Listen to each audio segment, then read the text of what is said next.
ल आज चाहिँ हामी माछा निकालेर पोखरीबाट खाना लगाइरहेको छौँ है। यहाँ बुढीले रेडी गर्दैछ, म पनि यहाँ काट्दैछु है। माछालाई छट्ट लगाएर काटेर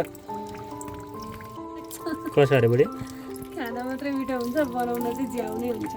झ्याउ त झ्याउ हुन्छ नि, भएको चाहिँ म बनाइहाल्छु नि यसलाई, के टेन्सन गरेर यहाँ काटबाट बनाउनलाई म छँदैछु है। ल है, यसलाई के हालेको अरे बुढी? यसलाई के हालेको अरे?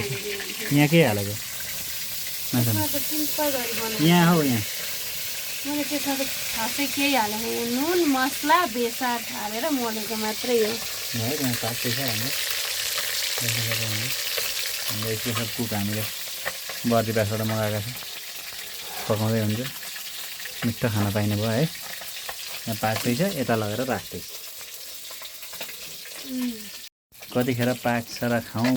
बाउ र छोरी कि बसिरहेछौँ है, हेरेर मस्त है। सानै कतिखेर यो पकाउँछ र खाउँला भनेर बसिरहेछौँ है हामी चाहिँ नि।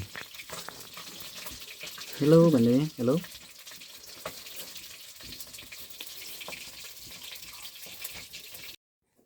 ल साथीहरू, माछा चाहिँ यसरी खाने है। यो काँडा चाहिँ अड्क्यो भने गुराँसको फुल छँदैछ हाम्रो घरमा। काँडालाई यसो गर्ने